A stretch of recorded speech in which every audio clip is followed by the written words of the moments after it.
कि चुनाव जीतने के लिए भाजपा किसी भी हद से गुजर सकते हाँ, कोई भी हद से गुजर सकती है। इनके लिए ये लोग बिल्कुल माफिया की तरह ऑपरेट करते हैं। दोस्तों नमस्कार, स्वागत है आपका नवभारत समाचार में। खबर आई है कि 23 सितंबर को अमित शाह जी यानी गृह मंत्री देश के बिहार आ रहे हैं। आने के बाद वो सीमांचल का दौरा पे रहेंगे, सीमांचल का दौरा करेंगे। लेकिन इस दौरे को लेकर हमेशा सुर्खियों में रहने वाले एक्स आईपीएस अमिताभ दास सर ने डीजीपी को एक पहले ही ज्ञापन सौंपा है और वो पहले ही वो घंटी बजा दी है इन्होंने कि हो सकता है कि सीमांचल वाले क्षेत्र में दंगा भड़क जाए। मामला पूरा क्या है, क्यों भेजा इन्होंने डीजीपी को ये ज्ञापन, क्यों आगाह किया इन्होंने राज्य के सबसे बड़े पुलिस अधिकारी को, इन्हीं से जानते हैं। सर क्या वजह है कि आप क्या वजह है सर, अचानक से उनका आगमन होता है 23 सितंबर को और उसके पहले ही आप संज्ञान भेज देते हैं, ज्ञापन सौंपते हैं आप डीजीपी को। वजह क्या है, क्या लग रहा है वहाँ पे? आपने लिखा है कि दंगा भी भड़क सकती है वहाँ पे। जी, मैं आपको बताऊं, दर्शकों को ही बताऊं, आपने खुद कहा कि 23 सितंबर को मतलब आज से 10 रोज़ बाद जो गृह मंत्री अमित शाह हैं वो आने वाले हैं। पूर्णिया में उनकी रैली है। तो मैं दर्शकों को बताता हूं कि ये जो पूर्णिया है ये बिहार के सीमांचल क्षेत्र में आता है। जी। और सीमांचल में 4 जिले आते हैं: पूर्णिया, कटिहार, किशनगंज और अररिया। जी। मैं खुद किशनगंज जिले का एसपी रह चुका हूं और ये जो सीमांचल है इसके चप्पे चप्पे की मुझे जानकारी है, चप्पे चप्पे से मैं वाकिफ़ हूँ। अब देखिए, ये जो तड़ीपार गृह मंत्री आ रहे हैं, आप इनका एजेंडा समझिए। इनका उद्देश्य है कि 2024 में जो लोकसभा चुनाव होंगे, जो अब 20 महीने ही रह गए हैं, बहुत ज़्यादा समय भी नहीं रह गया है, उसमें ये लोग कह रहे हैं कि हमारा मिशन 35 है। यानी कि बिहार में जो 40 लोकसभा सीटें हैं उसमें भाजपा का कहना है कि हम लोग को 35 सीटें जीतनी है, 40 में से 35। तो बहुत इन्होंने, आप कह सकते हैं, एक महत्वाकांक्षी योजना है। और इसके लिए ये तड़ीपार गृह मंत्री ने क्या किया है कि बहुत शातिराना तरीके से सीमांचल का चुनाव किया है। अब क्यों चुनाव किया है सीमांचल का? क्योंकि सीमांचल में, मैं दर्शकों को बताऊं, कि मुसलमानों की अच्छी खासी आबादी है। सिर्फ किशनगंज जिले में 70% आबादी मुसलमानों की है। यानी कि हर 10 में 7 आदमी किशनगंज में मुस्लिम हैं। तो आप खुद सोचिए कि ये जो क्षेत्र है ये कितना संवेदनशील इलाका है। तो तड़ीपार गृह मंत्री की योजना है, खूनी योजना कह लीजिए, योजना क्या कहेंगे, खूनी योजना है कि सीमांचल में दंगे भड़काए जाए और ऐसे दंगे भड़काए जाए जो कि सीमांचल के बाद फिर धीरे धीरे पूरे बिहार में फैल जाए और दंगों के बहाने मतदाताओं का ध्रुवीकरण हो, हिंदू मुसलमान आमने सामने हो जाए और फिर भारतीय जनता पार्टी जो हिंदू वोट बैंक है उस पर कब्जा कर ले, उसमें ये कर ले। ये पूरा एक खूनी खेल है। और आप देख रहे हैं लगभग 15-20 दिन से बिहार भाजपा के जो बड़े बड़े नेता हैं, बड़े बड़े जो राम भक्त हैं बिहार भाजपा के, सब जाकर सीमांचल में कैंप किए हुए हैं। और उसके पहले से भड़काऊ बयान आने शुरू हो गए हैं, भड़काऊ बयान आने शुरू हो गए हैं।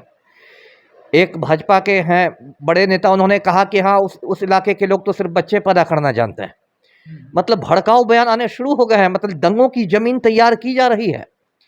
तो ऐसे में मेरी ड्यूटी बनती थी, फ़र्ज़ बनता था कि मैं पुलिस मुख्यालय को आगाह करूं, सावधान करूं, क्योंकि बिहार में शांति बहुत ज़रूरी है।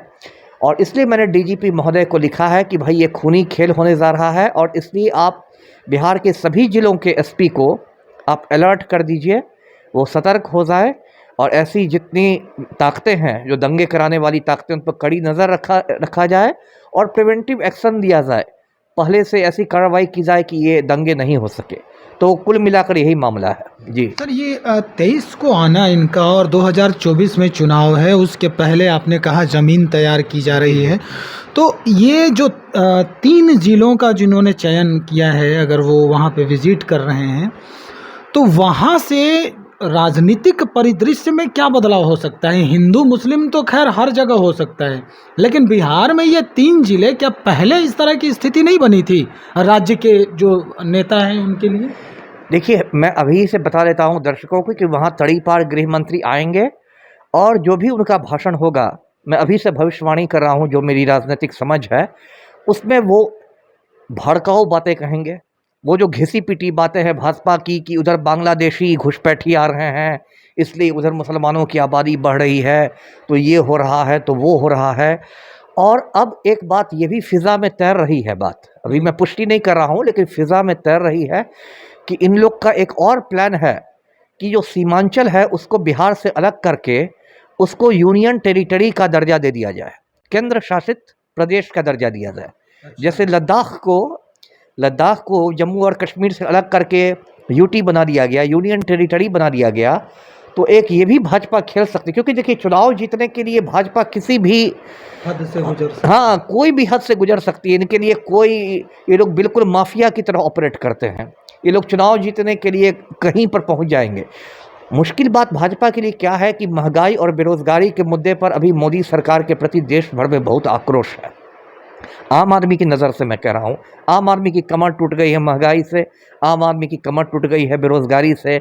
8 साल में मोदी ने जुमलेबाजी के सिवाय कुछ नहीं किया, किसी के खाता में 15 लाख नहीं आए हैं, बस गौतम अडानी को देश की संपत्ति बेची जा रही है। तो अब भाजपा वाले सोच रहे हैं कि इन मुद्दों को हटाकर फिर से कुछ ऐसे मुद्दे लाए, जैसे अभी वहाँ वाराणसी में ज्ञानवापी मस्जिद का मामला उठाया जा रहा है, ये फिर वहाँ पर एक बात होगी। तो इस तरह से ये लोग चाहते हैं कि जो ज्वलंत मुद्दे हैं जनता के, उससे ध्यान हटाना। और अमित शाह तो इसमें एक्सपर्ट है। ये अमित शाह जब गुजरात के गृह मंत्री थे उस समय भी इन्होंने फर्जी मुठभेड़ कराए थे, इनको जेल की हवा खानी पड़ी थी, मैं दर्शकों को याद दिला दूं। और सुप्रीम कोर्ट ने इन्हें तड़ीपार कर दिया था, यानी कि इनके गुजरात प्रवेश पर रोक लगा दी थी। तो इनका तो बहुत अच्छा से आपराधिक इतिहास रहा है। इस देश का दुर्भाग्य है कि तड़ीपार लोग गृह मंत्री बन जाते हैं। एक समय हिंदुस्तान के गृह मंत्री लौह पुरुष सरदार पटेल हुआ करते थे, और आज हम इस ज़माने में पहुंच गए कि तड़ीपार देश का होम मिनिस्टर है और उसको IPS लोग पैर पटक के सल्यूट मार रहे हैं। तो यही सब मसला है और इसी को लेकर मैंने आगाह किया है जी। तो बहुत शुक्रिया सर आपका, आपने जानकारी दी इस बाबत की 23 तारीख को जब गृह मंत्री यहाँ आ रहे हैं और क्या क्या होने वाला है, अनुभव के आधार पर ex-IPS अमिताभ दास सर ने इसको मीडिया से भी शेयर किया है कि आखिर वजह क्या है, क्या होने वाला है। खैर, ये मुद्दे बाद के हैं। अब गृह मंत्री आ रहे हैं अपने राज्य में, आने के बाद वो चुनाव का कौन सा ज़मीन चुनाव के लिए वो तैयार कर पाते हैं, वो तो वक्त ही बताएगा।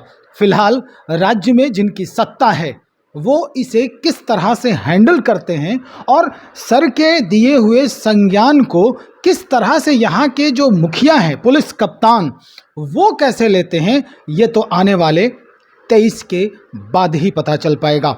आप बने रहें हमारे साथ, बहुत बहुत शुक्रिया आपका।